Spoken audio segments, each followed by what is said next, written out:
Hello everyone, and welcome to the TowerDiveTV Weekly Tournament number 30. I'm here as Azaraki Dragon, and with me today casting the first half of the tournament is Lunette the Herald. So we are already in the first game of these picks and bans, and we can already see that we have Sejuani banned as well as Thresh and Blitzcrank.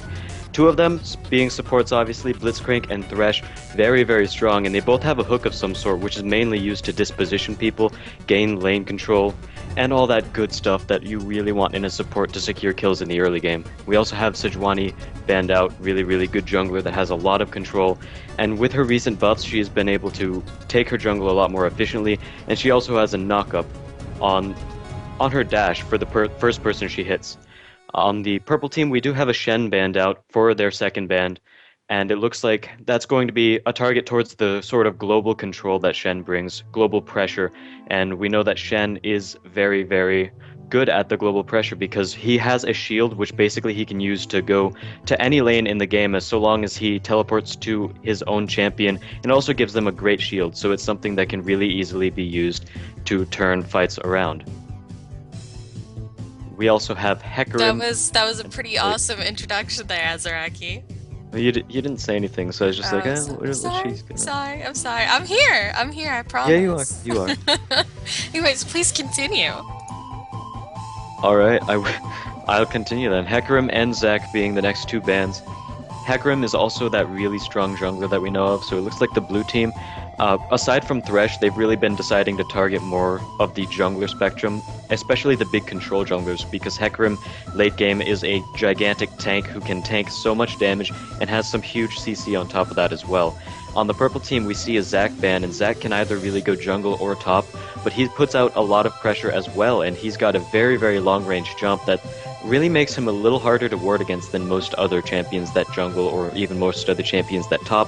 In late game, he becomes a CC machine as well as a huge tank, much like Hecarim, so there's a pretty similar style of bans for both of these teams, and it's really a banning style that we see quite often in all games, really, because the game is really decided by those big junglers, and they just make a lot of action happen in the early game, just getting one lane snowballed or something of the sort, and we're not really seeing too much bans outside of that. But we also see Thresh and Blitzcrank because, as I said, really strong supports, able to make plays happen, make kills happen, and they have a lot of CC on top of that. Yeah, Blitzcrank is... Sorry. Go for it. Blitzcrank is one of those supports right now, you know, we talk about him being nearly impossible to balance because really what determines whether he's good or bad in a match is solely based on skill. You know, you talked about Sejuani, Hecarim, Zac, Shen, all being tossed out because they're either too CC heavy, they have the global control. It's completely understandable. I mean, Sejuani's become a very legitimate jungler after this patch where she was reworked. I mean, in reality, do you think that she has a place in the current meta now? I really do. She has a place in this current meta for a couple of reasons, and one is because, like we said before, she is really tanky, but another one is because she really heavily complements this big AoE CC sort of style that we see from a lot of games nowadays. Even from the picks, we can see Nami, who's got huge AoE CC on her ultimate, Sona, who's known for her AoE CC on her ultimate, we have Jarvan, very good ulti with AoE CC, and it's just a lot of champions nowadays are being used to win the fight as soon as possible and to get as much control as you can, because if you go into a fight, if you initiate a fight, use all of your AoE abilities, get everyone down to half health and maybe burst one person down, then you're very far ahead in that fight and you can most likely win the rest of it. So that initial burst, that initial AoE burst is really what's deciding a lot of these team fights and essentially a lot of these games. Sejuani is a very good pick for that because her ultimate has got such a huge AoE stun, and she's also very tanky. Yeah, but in response to that, we also see the Xin Zhao coming out. You know, we've got Nami, Jarvan, Varus for the purple team right now. They're looking very CC heavy. You know, like we've been saying, that AoE comp becoming more and more standard. But Xin is an excellent choice for the disengage. His ultimate just being to knock pretty much everybody away will do a lot for them in this particular instance when both Jarvan, Varus, and Elise look to engage.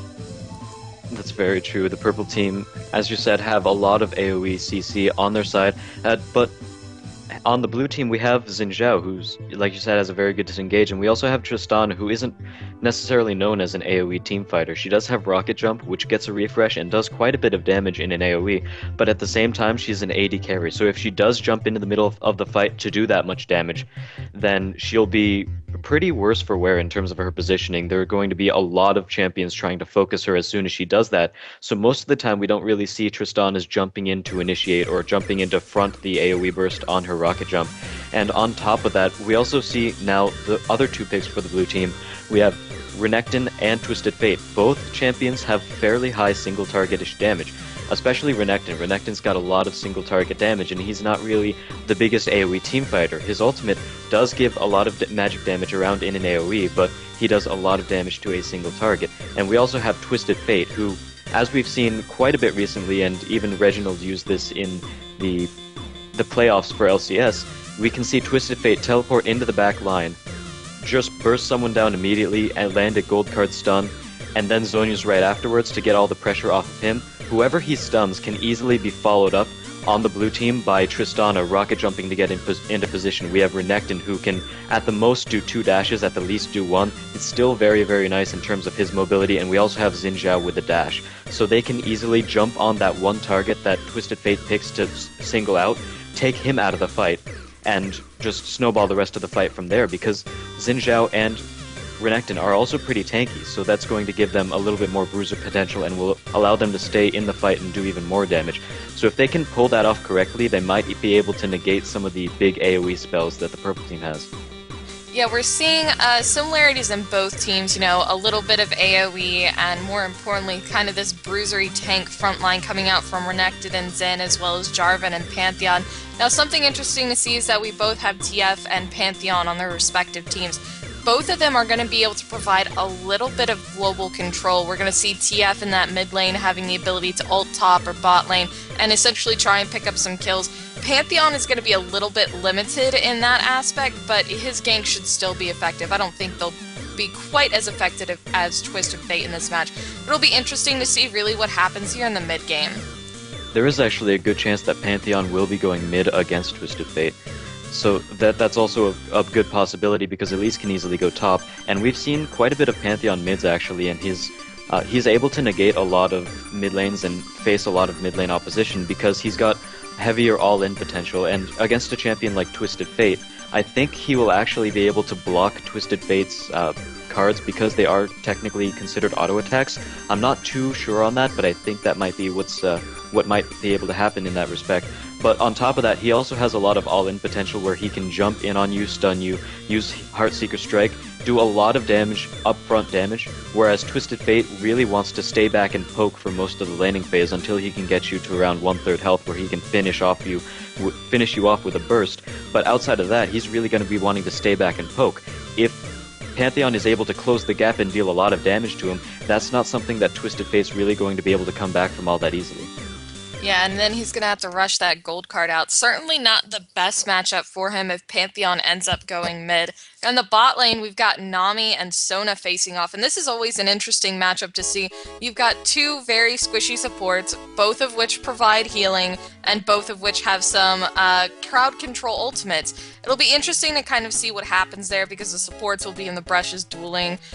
More so, I wish I could see the runes that Sona was packing right now to see essentially she was running Magic Pen, which is actually becoming more popular on Sona, or she was running straight bulk or gold generation. That's something that we'll really see in the playstyle during the game, but should be exciting nonetheless, mostly because it's going to become a complete poke war in the bottom lane.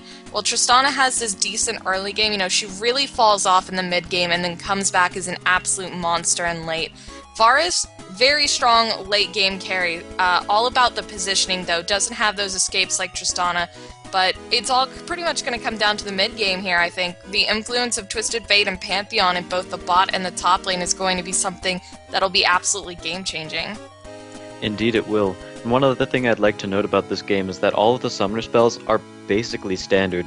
The only real, I wouldn't even call it deviation we see, is the fact that Tristana took Cleanse while Varus took Barrier, but that's really very, very common. Those are two summoner spells that you see all the time on AD carries, especially now that Barrier has become a lot stronger, and in a way Barrier has almost Barrier and Cleanse both have almost taken down the value of Ignite as a summoner spell on AD carries, because they both sort of negate the damage that Ignite is able to do, so we don't really see that all that often in the bot lane.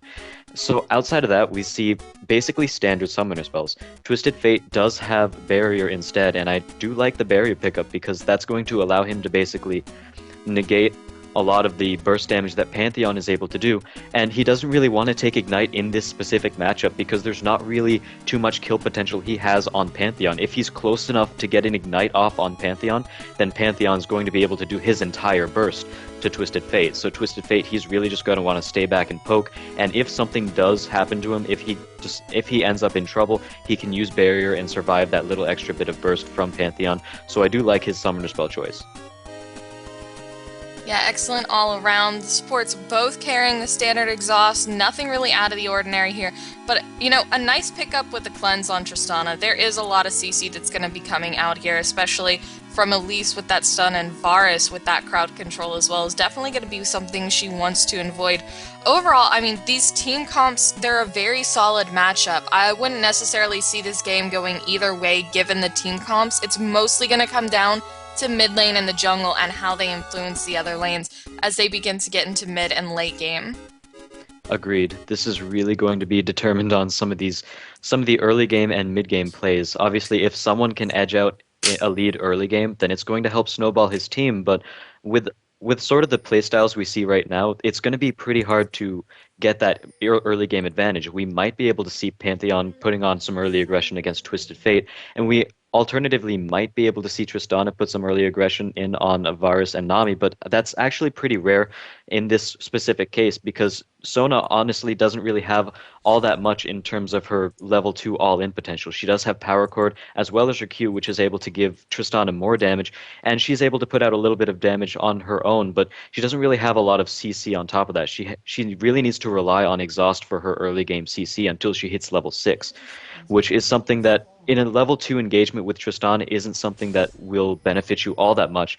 Jarvan throwing out a pretty good flag there to basically see the entirety of the blue team. He's going to be able to do that, and it looks like both teams, they're just going to be able to stand back and take their own jungles, although we might see actually a lane swap where Varus and Sona are going to go into the top lane. This is very, very interesting. They're going to be going up against Renekton, so I think that's going to be a pretty good choice for them. Renekton's really reliant on getting close to your enemies in order to do damage, and close to the CS in order to take CS. So having two people in that top lane, they're going to be able to zone him out pretty well in the early game, but it's really going to depend on how they play it, because if they play it too aggressively, then Renekton can return with counter aggression, especially behind the tower. So they're going to have to use poke at a distance in order to take down Renekton. So I hope to see that they'll do that.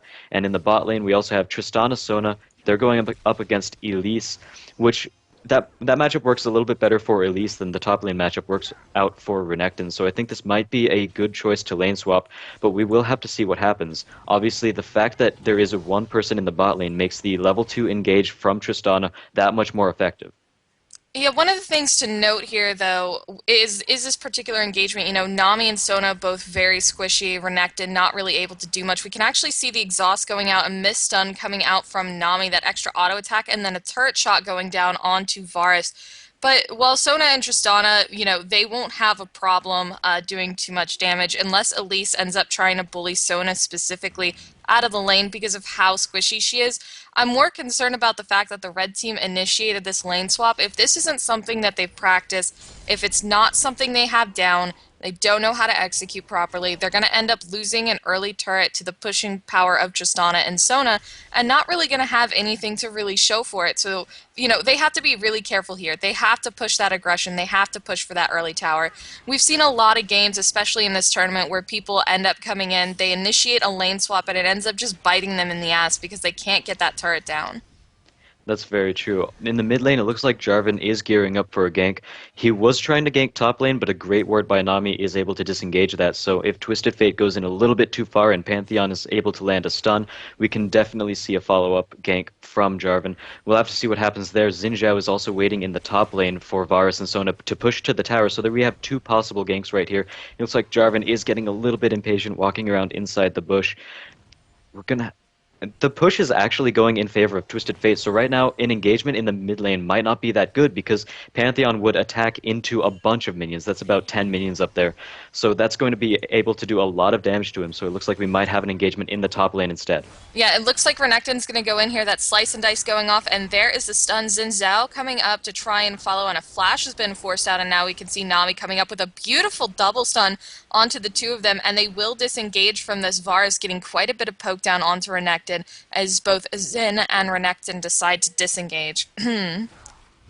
Oh, and It no, looks like here we they're go going for back the in. flash stun. Xin coming in, and that is going to be first blood for the blue team. The knockup coming out from Xin onto Nami. That stun going down. It will manage to save her. Oh, what a beautiful play. Over-aggression by Varus, thinking that lane was safe and going back in there. Yeah, I love how Zinzhou actually stayed back in the top lane to say, all right, they probably won't expect this, so I'm just going to go right back in. And he did that, able to secure first blood. That was a great play. And going back to the lane swap idea, one thing I really noticed in the top lane is that in the level 1 engagement, I know we're taking a backtrack a little bit right now, but I said right when I saw the lane swap that top lane, they're going to have to really play sort of passively poke out Renekton instead of going up for the straight up, let's see if we can kill him at level 1. And they did put on a little bit too much aggression at level 1, and as a result, Nami was taken down extremely low, forced to use Exhaust, which is something that really would have helped in that engagement that they just had. So honestly, the lane swap, they didn't play it as well as they could Oh, have. and here we have Xin coming into the mid lane, and he will use that dash on to Pantheon and a flash coming out. Unfortunately, Twisted Fate not having a card to follow up with. The bot lane, a little bit of aggression going down, but this is sort of what we were talking earlier, you know, who is going to come out on top of this lane swap, and right now it looks to be the blue team. They're going to have that added pressure onto the bot lane turret. Elise is getting very low. She can't stay here much longer. And that's really going to be free turret shots that Tristana is going to be able to take. And she's going to have no problem melting that turret easily. You can even see Xin coming back from the back end. They may even be looking to dive her at this point. Luckily, though, Jarvan is close by. Xin coming in, and you can see Sona taking a lot of tower aggression right now. She will fall to that turret shot as Elise has also gone down. And now it looks like Xin is going to be tanking this as Twisted Fate comes in, that gold card stun going out, and there we go. That will finish him off. 2 kills for 1 down in the bot lane, and that is going to be a very dead turret very soon. Yes, easily worth it for the blue team in that engagement. They were able to pick up 2 kills, and the only person who died is Sona, and she's not the champion that's going to be missing out on the farm or anything. She'll be a little bit behind in terms of experience, but ultimately having a kill on not only Tristana, actually no, Tristana got 2 assists, having another kill on Xin Zhao and 1 on Twisted Oh, and Fate in the is pretty top good. lane, we've got a lot of aggression going down. Varus doing his best to try, and yes, there is a snipe down onto Renekton, just disengaging from that turret aggro, looking for a chance to go back in. Now, it doesn't look like they pressed the advantage probably as hard as they could have in bot lane, and now we have top lane turret getting quite low, so it'll be interesting to see who really comes out on top from this. You know, we've seen some back and forth trades, and it actually looks like Pantheon's coming up here. Now that we've seen the 2v1, he may actually be looking to stay in top lane and switch with mid. They might be able to if they want to keep up the aggression and keep pushing out the towers, which is one pretty big goal of lane swaps is to basically get down towers, get the global map control as well as global gold as early as possible. So it could help them out quite a bit if they were to take another lane swap, but it looks like Pantheon is returning mid, although we do have Elise coming up, so we might see a gank on Twisted Fate.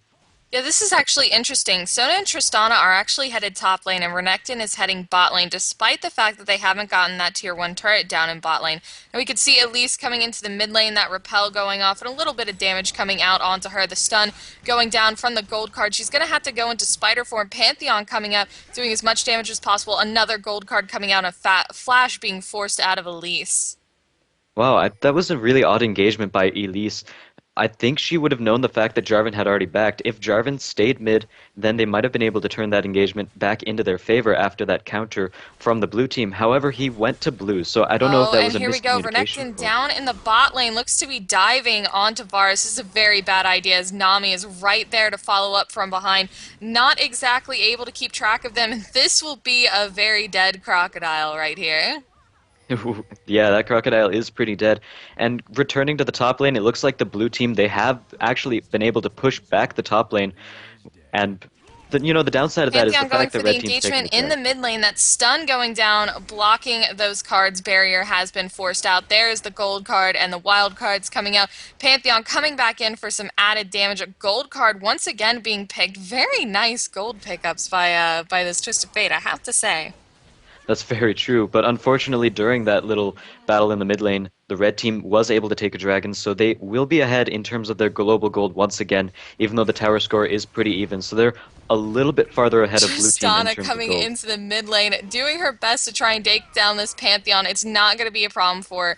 Twisted Fate coming up trying to get that assist, but that is going to be a no-go. Meanwhile, down in the bot lane, Varus and Nami pushing quite hard, and it looks like the blue team is actually going to go for a push down on this mid lane turret. Now, really, I think what led to that dragon more than anything was you can look at the red team's control right now. They've got wards all around dragon. They know exactly where the blue team would be coming from.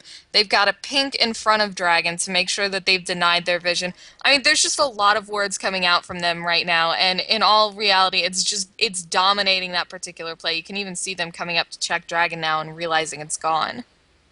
That's very true. One thing I would like to note is the build difference between the AD carries, which is something I want to point out a little bit.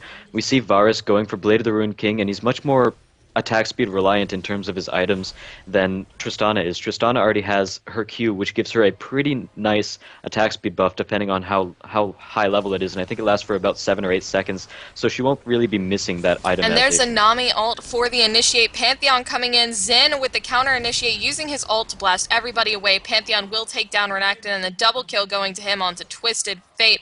And now we can see Sona getting down very low here. There's the Pantheon stun, and that will be 3 kills on the part of the red team for absolutely nothing for the blue team. Ouch.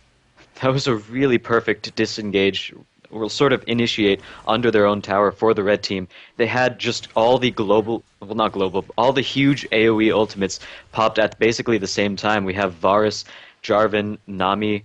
They all popped their AoE ultimates at the same time in that fight. They were able to lock down the rest of the blue team, do so much damage, and that's really what their team comp wants them to do. So they're playing towards their team comp pretty well. But meanwhile, in the top lane, Yeah, it looks like Twisted Fate coming in here. That gold card going off. A nice cocoon coming out from Elise, but it will not be enough. And there we go. There we go. Yes! And it looks like Xin will manage to get out of there, and Twisted Fate is going to pick up that kill. Meanwhile, down in bot lane, that tier 1 turret has finally gone down for the red team. So now we can see the tower scores sitting at 3-2. Kills sitting at 5-6, but that dragon control really coming out in the favor of the red team as they've managed to pull about 400 gold ahead. they are pretty far ahead in terms of gold. Well, obviously, it's not too far ahead in the grand scheme of things, but in this game where it's a very close game, these players all pretty much equal in terms of skill level. We're seeing a lot of back and forths.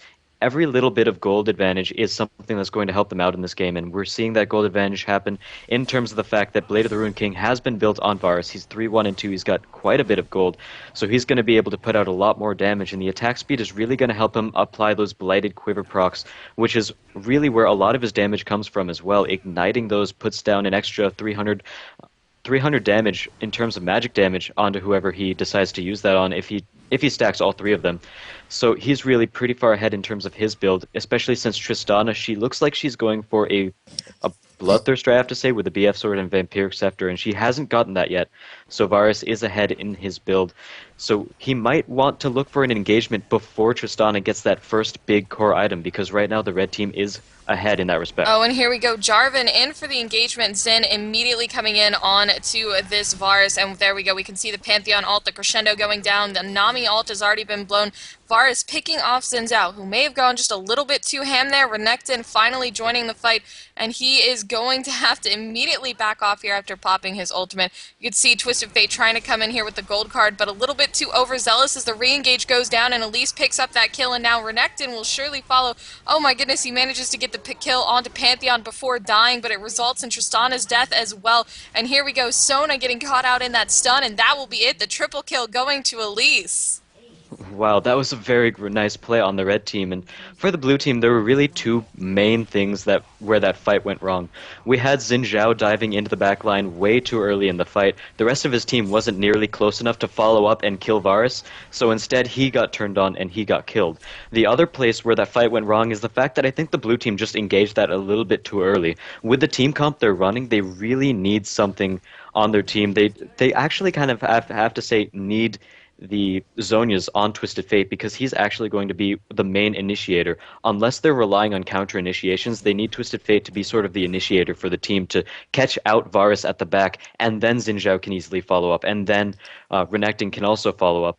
And without that big initiation, then they didn't really have as much team cohesion as we saw. Xin Zhao dove into the back line, except there was nothing really there to follow him up. He wasn't able to get the kill. And Renekton also wasn't even in that fight to begin with, so waiting that out a little bit more and obviously they did get initiated on, but their positioning was really something they could have positioned themselves a little bit farther back to say, all right, we don't want to let them initiate on us this early. We can back up a little bit. We can give a little bit of ground just to make sure we don't lose the team fight. And giving up that little bit of ground, that little bit of pushing is certainly worth it to prevent getting aced. Yeah, there were just so many things that went wrong in that fight. Obviously, starting out with a 4v5 is never a good idea, especially when you're not exactly ahead in the game. We saw Crescendo come out from Sona and only really land on one person. This was something that was really detrimental to the fight overall. That lack of CC across the team really just led up to a very easy cleanup.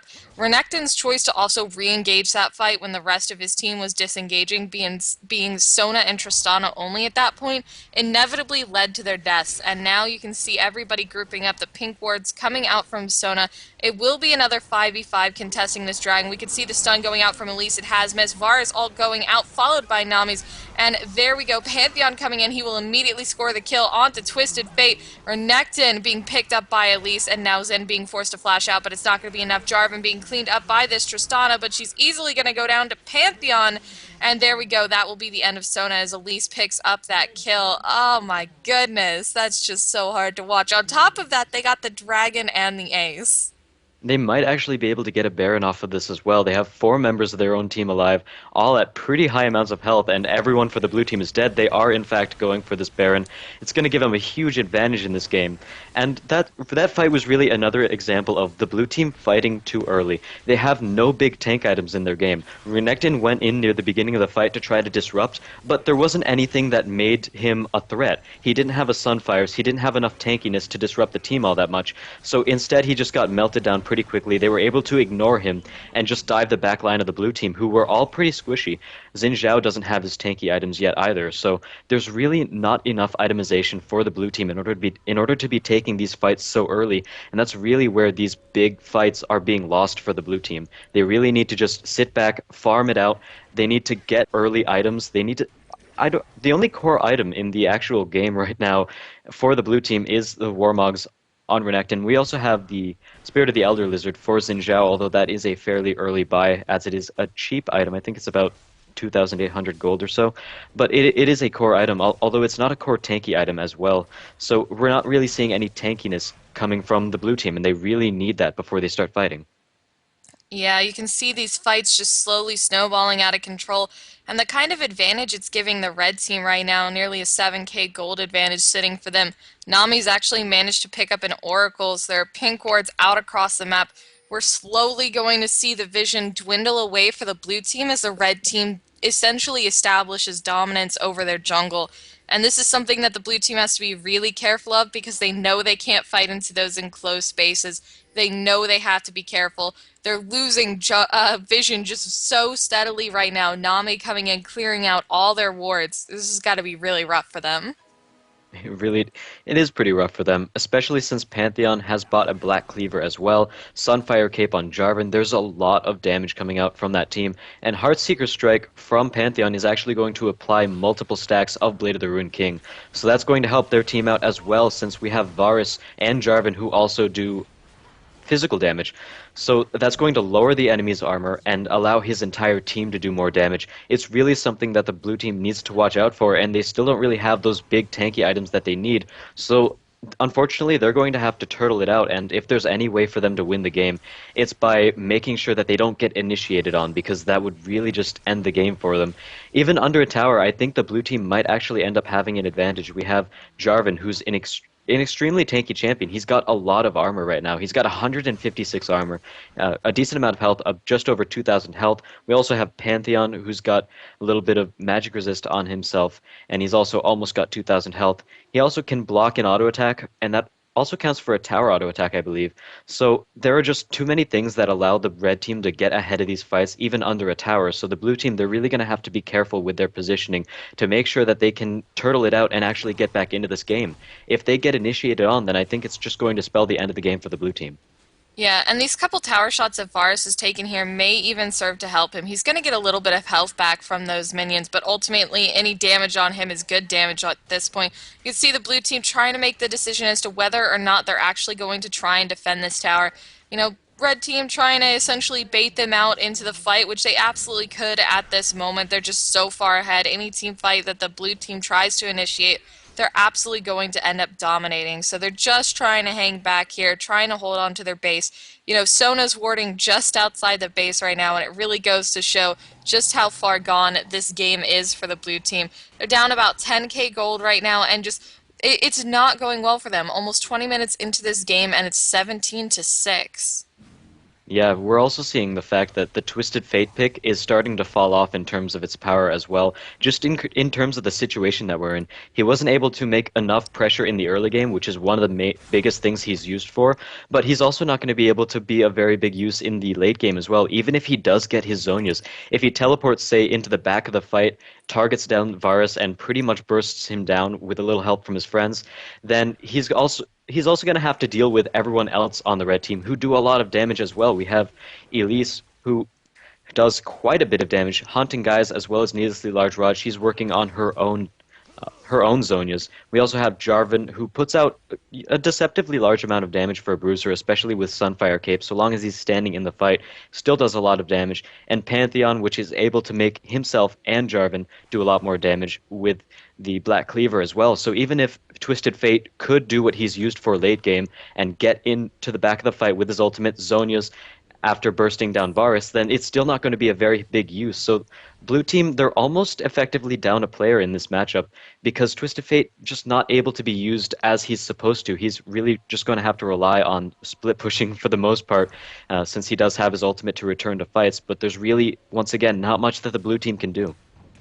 It's going to be exceptionally rough for them. Really, they've waited out this Baron. They need to go ahead and essentially try and counterpick through items right now. And at this point, Elise does the percentage-based magic damage. She's got the Haunting Guys on her. You've got percentage-based physical damage coming out from both Varus as well. It's going to be something that's rough for them to deal with overall because essentially building to try and counter them isn't something that's going to be done easily.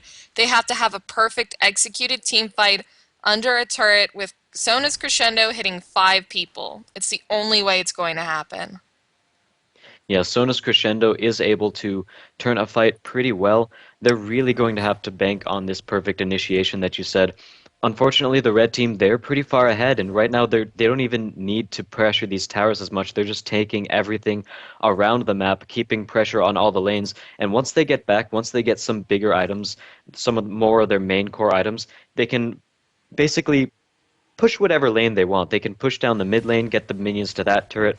That'll give them a little bit more pressure. They could roam top, they could roam bottom. There's a lot of stuff that the red team can do with the amount of control that they have. And now that they're out of Baron, then they don't really feel the need to have to rush in this fight. Unfortunately, there is a slight chance that the blue team might be able to come in if they wait a little bit too long, but it looks like they might be able to start pushing right now. And, this might even be considered the doom push, because if blue team fails at this next team fight, then I can probably say the red team is going to be able to take the entire game off of that team fight. But it looks like they're still not going to risk anything, just playing it a little bit defensively. Varus going back to take red buff. They really want as much advantages as they can before they go into this fight. They have a pretty big lead right now, but it's still throwable, and they certainly don't want to throw it. Yeah, you can see them just wanting to secure this win. The blue team, they don't have any vision in their jungle. They can't really leave their base. They know they can't. And here we go. Jarvan looks to have caught somebody out. Sona being forced to run away. Those pinks absolutely useless against Nami, who's got those oracles coming out. Oh man, that is so sad to see. I mean, they know Nami has the oracles. Putting down those wards isn't anything but a money sink at this point, and when you're really trying to turtle, you just have to wait for them to push out the lanes, farm out that gold, and then essentially move on from there.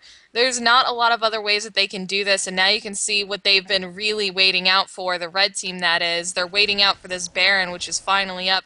You know, the blue team, they really want to get wards down on this. That's why they pushed out, but they're not going to have the opportunity to. You can see the red team, they're pretty much just baiting and waiting for them to come up. They've got vision even through their lanes and through all of their jungle. They know it's going to happen.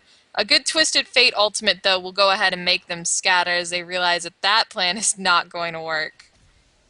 Yep, Twisted Fate able to give sight, wherever the map control is, wherever the wards are, he can basically give you sight of the entire enemy team, even if he doesn't use the teleport on his ultimate. Unfortunately, that means it is going to be down, so his attempts at maybe ulting in the backline and bursting someone down is going to be negated quite a bit. So he's basically going to be less useful than he was before in a fight, and at this point, the blue team, they're really on the back foot. The red team is going to be able to pressure this Baron as hard as they want, and they can basically be safe about it. They're 12k gold ahead of the blue team. They have superior sight, and now Twisted Fate's ult is down, so they're not going to be able to get any sort of jump on the red team. Yeah, and there we go. Varus ult, an epic whiff on that, and you can see the gold card coming out, and there we go, the crescendo going down, and here's Pantheon coming in, that barrier forced out by TF, that gold card being nicely done in the jump away from Tristana as they go ahead and switch their focus onto Pantheon. Twisted Fate finally going down. A nice stun by Nami will go ahead and catch out two individuals. And here's Jarvan engaging onto Tristana. A nice jump away will go ahead and keep her safe. And there we go. She's going to have to leap again, leaving Sona all by herself in that particular engagement. As Varus and Elise try and catch up to her, it is only a matter of time before they do so. So now that Sona's dead, let's talk a little bit about what happened in that fight. Yeah, there's no reason to keep narrating that. We all knew what was going to happen. Let's be honest. All Yeah, right. it was going to happen eventually. So that engagement wasn't as bad as their prior engagements. And what's important is that Tristana got a couple of kills in that. So Varus whiffing his ult really, really was detrimental to the team as a whole. This might be something where if they can get Tristana fed and continue not to get, granted TF was the one who got caught out, but continue to avoid that chain, it's going to be something that could potentially lead them back into this game. This is like the one glimmer of hope they have right now. Yeah, going back on to what happened during that fight, as you said, Varus whiffed his ultimate, and that was a very, very huge ability that they didn't have for the rest of the team fight, and I really think that the follow-up from Sona, the ultimate, was able to catch Varus out. Great play right there. But I really think that what really won the red team that fight and that engagement is Jarvan's Cataclysm. It was an amazing Cataclysm, catching Tristana out and also catching Twisted Fate out in some weird inadvertent way, where he was caught on the other side of Cataclysm from the team. He wasn't inside the circle, but there were still two walls between him and the team fight. So effectively, Jarvan took out the two biggest damage dealers for the blue team out in that fight. Very, very nice Cataclysm on Jarvan's behalf, and that really allowed the rest of red team to pick up those few stragglers in the back line, or in the front line actually. They were able to pick up, I believe it was Xin Zhao as well as Renekton before they started turning on everyone else in the fight. Amazing ultimate by Jarvan, really able to turn that fight around, and hopefully this time Varus can land his ultimate and they won't get counter-initiated on by Sona. Yeah, that'll be an absolute stomp for the red team if they can go ahead and line up those ultimates. So we may see this boiling down to a Baron fight again. The good thing is for the blue team, the longer they stall this out, the longer they can turtle, the better chances they have of winning as Tristana slowly starts to get fed. Renekton gets beefier, everybody gets up towards their full item builds. That gold difference is going to matter less and less. But that's going to include turtling out at least another 20 minutes, and I don't see that happening right now. It's going to be very hard for them to turtle out for as long as they need to. Good for them, however, is the fact that their ward coverage is a little bit farther back on track. They have a little bit of wards on Baron. They'll be able to see that, and the red team doesn't have quite as many wards on Baron, so they'll still know whether or not the blue team goes for it. but the blue team will know whether or not the red team goes for it. So both teams really doing pretty well in sight in terms of Baron. So we're going to see, once again, this is going to be contested pretty heavily once they get the chance. We already see blue team mobilizing towards that spot. Red team, it looks like they're on the way as well.